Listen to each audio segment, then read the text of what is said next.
and welcome back to the Gluten-Free Guru channel. My name is Tanya and today I'm going to show you how to make beef enchiladas. So you're going to need a lot of ingredients for this recipe, but some of them are just toppings to make guacamole. So I'll start with the spices. First you will want to have cumin, paprika, oregano, and chili powder. You want olive oil for frying the meat, orange juice, tomato sauce or tomato puree without any seasoning in it, stewing beef or any kind of beef that can cook a long time and shred, sweet onion, lime, green onions. You want your choice of gluten-free tortillas to roll up. Corn tortillas tend to be a little bit difficult to work with, so you can use whatever you think is best. We have pre-made salsa for on top, but if you want to make your own pico de gallo, by all means do that as well. Sour cream also for the topping. And we have salsa verde. We did make it once before homemade, and honestly it tastes the same as the jar, so we're just going to go with the jar here. And we also have avocados, mozzarella cheese for shredding on top, and garlic. And there's your list. Okay, so first thing you want to do is grab your beef. We have about 1.5 pounds here, and we're gonna use salt and pepper, which I didn't mention in the ingredients because everyone uses it all the time anyway. And we're going to fry it on high heat in the pan so that way it browns. And then we're gonna add pretty much everything else to make the delicious sauce. Just about a tablespoon of olive oil is good. And wait till it gets really hot.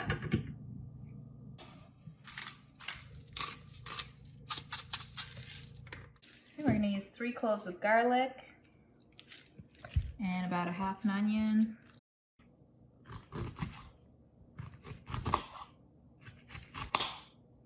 The easiest way to peel a garlic is to just smash it and then the peel comes right off.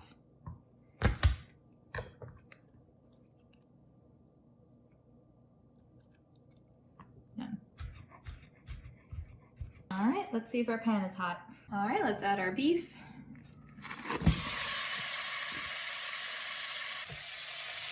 Add salt and pepper to the other side.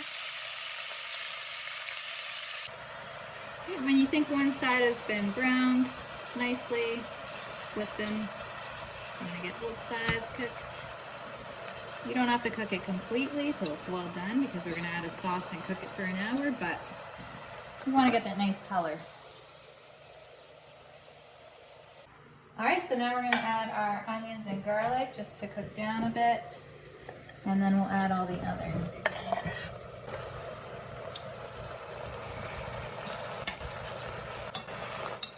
Alright, now let's make our liquids for it to simmer in. So, fresh orange juice.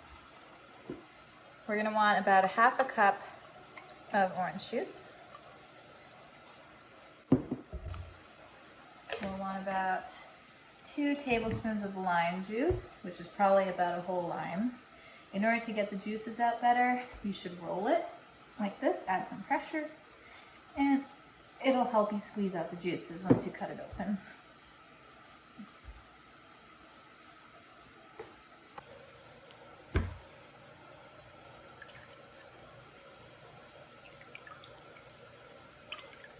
You might get 2 tablespoons of juice just out of 1/2. Careful not to squirt yourself in the eyeball.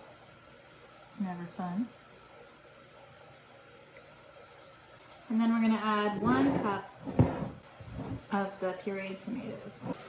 And once you're starting to smell that garlic and onion, we can add our juices. Let's go ahead and lower the temperature to around low medium, just so that way it simmers but doesn't splatter all over the place. Okay, so add about 1 cup of tomato puree.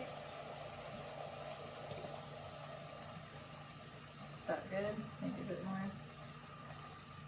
Add your orange juice mixed with lime juice. And now we're going to add our spices. Okay, so we're going to add about 1 tablespoon of paprika. About 1/2 tablespoon of chili powder.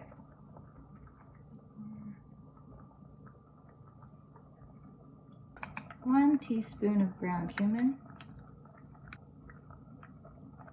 And the same for oregano.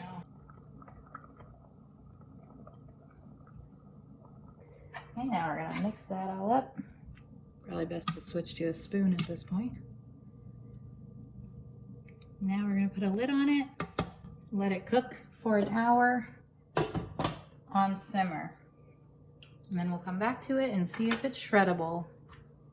All right, so now we're gonna check to see if our beef is ready to be shredded.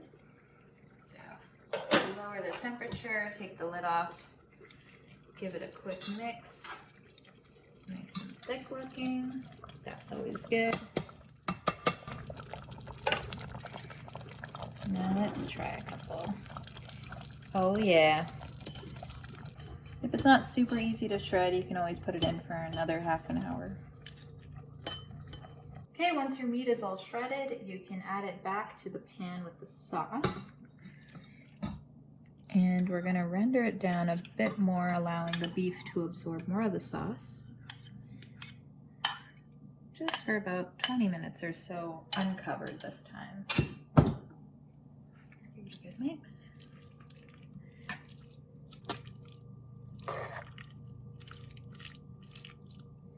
While we wait for that to cook down a bit more for 20 minutes, you can prepare any side dishes you're gonna have with it. And then when we reconvene back, we're gonna roll it, get it ready, put it in the oven, and then we'll get the toppings ready.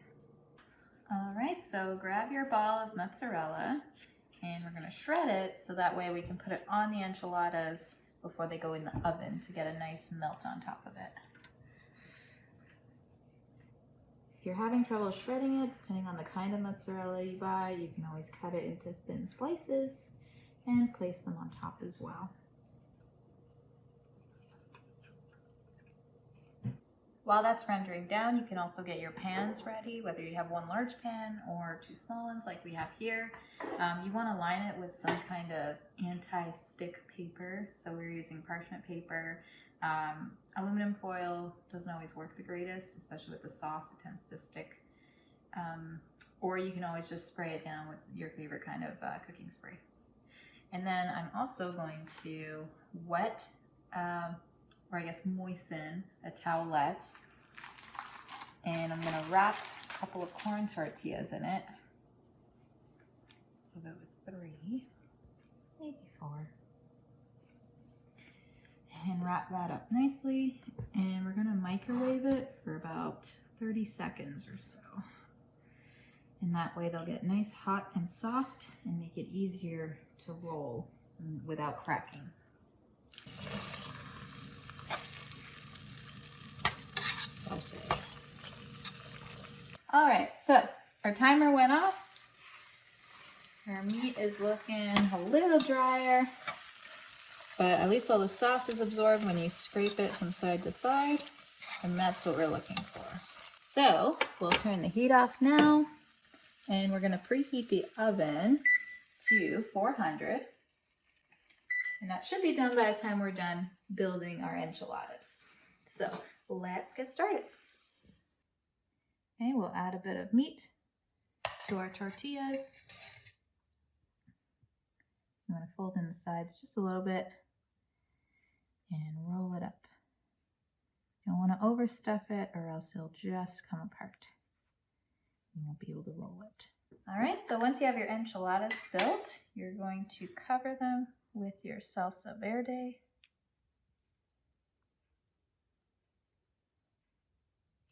And we're going to top it off with some of our shredded cheese.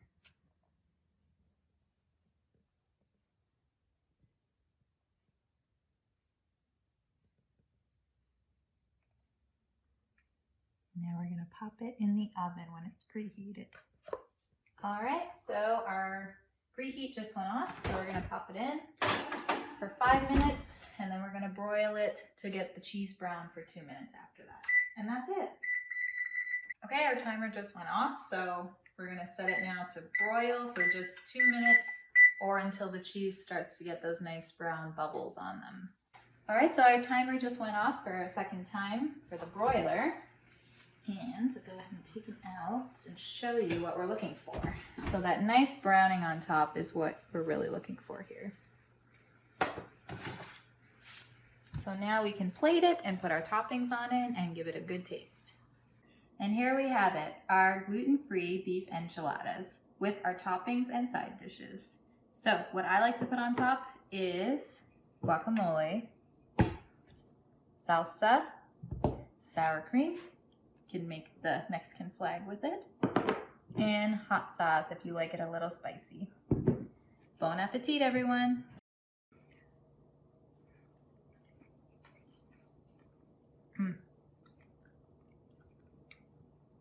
That's a good enchilada. Thank you for watching this week's episode of the Gluten-Free Guru channel. If you like this video, be sure to hit the like button, and if you want to see more, don't forget to hit subscribe. Thank you. So we're going to add quite a bit of ground paprika, at least, no, this is new. Okay.